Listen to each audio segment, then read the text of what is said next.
Hi everybody, we're back to read some more of Sideways Stories from Wayside School. And today we're going to start off by learning about another student in the classroom on the 30th floor, and that is Bebe.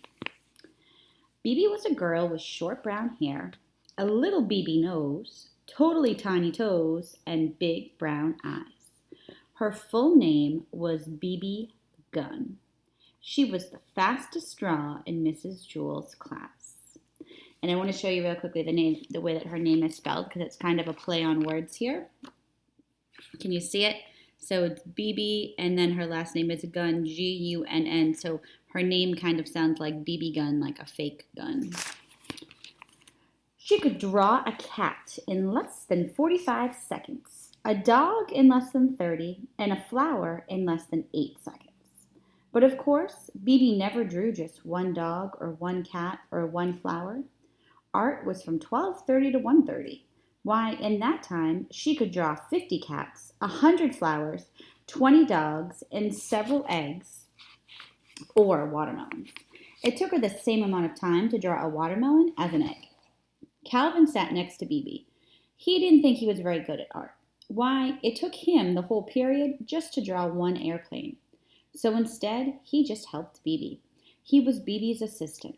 As soon as Bebe would finish one masterpiece, Calvin would take it from her and set down a clean sheet of paper. Whenever her crayon ran low, Calvin was ready with a new crayon. That way, Bebe didn't have to waste any time. And in return, Bebe would draw 5 or 6 airplanes for Calvin. It was 12:30, time for art. Bebe was ready. On her desk was a yellow sheet of construction paper. In her hand, a green crayon. Calvin was ready. He held a stack of paper and a box of crayons. "Ready, Bebe?" said Calvin. "Ready, Calvin," said Bebe. "Okay," said Mrs. Jewell, "time for art." She had hardly finished her sentence when Bebe had already drawn a picture of a leaf. Calvin took it from her and put another piece of paper down. "Red," called Bebe. Calvin handed Bebe a red crayon. "Blue," called Bebe. He gave her a blue crayon. They were quite a pair.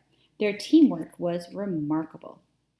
Bebe drew pictures as fast as Calvin could pick up the old paper and set down the new. A fish, an apple, 3 cherries. Bing, bing, bing. At 1:30, Mrs. Jewell announced, "Okay, class, art is over." Bebe dropped her crayon and fell over on her desk. Calvin sighed and leaned back in his chair. He could hardly move. They had broken their old record. Bebe had drawn 378 pictures. They lay in a pile on Calvin's desk. Mrs. Jewell walked by. "Calvin, did you draw all these pictures?" Calvin laughed. "No, I can't draw. Bebe drew them all." "Well then, what did you draw?" asked Mrs. Jewell. "I didn't draw anything," said Calvin. "Why not? Don't you like art?" asked Mrs. Jewell. "I love art," said Calvin. "That's why I didn't draw anything." Mrs. Jewell did not understand. "It would have taken me the whole period just to draw one picture," said Calvin, "and Bebe would only have been able to draw 100 pictures. But with the two of us working together, she was able to draw 378 pictures. That's a lot more art." Bebe and Calvin shook hands. "No," said Mrs. Jewell, "that isn't how you measure art. It isn't how many pictures you have, but how good the pictures are. Why, a person could spend his whole life drawing just one picture of a cat. And that time, I'm sure Bebe could draw 1,000,000 cats."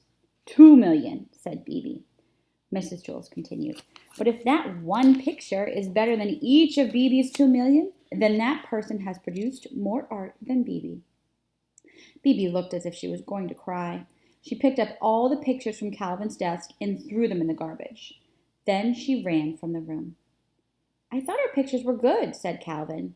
He reached into the garbage pail and took out a crumpled up picture of an airplane. Bebe walked outside into the playground. Louis, the yard teacher, spotted her. "Where are you going?" he asked. "I'm going home to draw a picture of a cat," said Bebe. "Will you bring it to school and show it to me tomorrow?" Louis asked. "Tomorrow," laughed Bebe. "By tomorrow, I doubt I'll even be finished with one whisker." And here is the picture of Bebe and Calvin working together on their big stack of art. Okay, the next chapter is actually Calvin's chapter, chapter 7. Calvin had a big round face. Calvin, said Mrs. Jules, I want you to take this note to Miss Zarves for me. Miss Zarves? Asked Calvin. Yes, Miss Zarves, said Mrs. Jules. You know where she is, don't you? Yes, said Calvin. She's on the 19th story. That's right, Calvin, said Mrs. Jules. Take it to her. Calvin didn't move. Well, what are you waiting for? Asked Mrs. Jules. She's on the 19th story, said Calvin. Yes, we have already established that fact, said Mrs. Jules. The 19th story, Calvin repeated. Yes, Calvin, the 19th story, said Mrs. Jules. Now take it to her before I lose my patience. But Mrs. Jules, said Calvin. Now, Calvin, said Mrs. Jules, unless you would rather go home on the kindergarten bus. Yes, ma'am, said Calvin. Slowly he walked out the door. Ha, ha, ha, laughed Terence. Take it to the 19th story. Give it to Miss Zarves, hooted Myron. Have fun in the 19th story, called Jason. I bet right now you're all wondering what is so funny about the 19th story. Let's read to find out. And remember, when we say 19th story, that means the 19th floor of the school. Excuse me. Calvin stood outside the door to the classroom. He didn't know where to go. As you know, when the builder built Wayside School, he accidentally built it sideways. But he also forgot to build the 19th story. He built the 18th and the 20th, but no 19th. He said he was very sorry. But there was also no Miss Zarves. Miss Zarves taught the class on the 19th story. Since there was no 19th story, there was no Miss Zarves. And besides that, as if Calvin didn't have enough problems, there was no note. Mrs. Jules had never given Calvin a note. Boy, this is just great, thought Calvin. Just great. I'm supposed to take a note that I don't have to a teacher who doesn't exist, who teaches on a story that was never built. He didn't know what to do. He walked down to the 18th story, then back up to the 20th, then back down to the 18th, then back up again to the 20th. There was no 19th story. There never was a 19th story, and there never will be a 19th story. Calvin walked down to the administration office. That means like the main office of the school. He decided to put the note in Miss Zarves' mailbox, but there wasn't one of those either. That didn't bother Calvin too much, however, since he didn't have a note. He looked out the window and saw Louis, the yard teacher, shooting baskets. Louis will know what to do, he thought. Calvin went outside. Hey, Louis, Calvin called. Hi, Calvin, said Louis. He tossed him the basketball. Calvin dribbled up and took a shot. He missed. Louis tipped it in. Do you want to play a game? Louis asked. I don't have time, said Calvin. I have to deliver a note to Miss Zarves up on the 19th story. Then what are you doing all the way down here? Louis asked. There is no 19th story, said Calvin. Then where is Miss Zarves? Asked Louis. There is no Miss Zarves, said Calvin. Well, what are you going to do with the note? Asked Louis. There is no note, said Calvin. I understand, said Louis. That's good, said Calvin, because I sure don't. It's very simple, said Louis. You are not supposed to take no notes to no teachers. You already haven't done it. Calvin still didn't understand.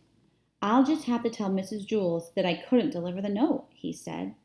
That's good, said Louis. The truth is always best. Besides, I don't think I understand what I said either. Calvin walked back up the 30 flights of stairs to Mrs. Jules' class. Thank you very much, Calvin, said Mrs. Jules. Calvin said, But Mrs. Jules interrupted him. That was a very important note, and I'm glad I was able to count on you. Yes, but you see, said Calvin. You delivered the note to Miss Zarves on the 19th story? Asked Jason. How did you do it? What do you mean, how did he do it? Asked Mrs. Jules. He gave Miss Zarves the note. Some people, Jason, are responsible. But you see, Mrs. Jules, said Calvin. The note was very important, said Mrs. Jules. I told Miss Zarves not to meet me for lunch. Don't worry, said Calvin. She won't. Good, said Mrs. Jules. I have a coffee can full of Tootsie Roll Pops on my desk. You may help yourself to one for being such a good messenger. Thanks, said Calvin, but really, it was nothing. And that's the end of the chapter with Calvin. And here is the picture to match. Something that I'm wondering as I see this picture, he mentions that Miss Jules never gave him a note to bring the scarf. So I'm wondering what he's holding in his hand as he's walking up and down the stairs. Okay, next time we come together, we will read the next chapter where we're going to learn all about Myron, chapter 8.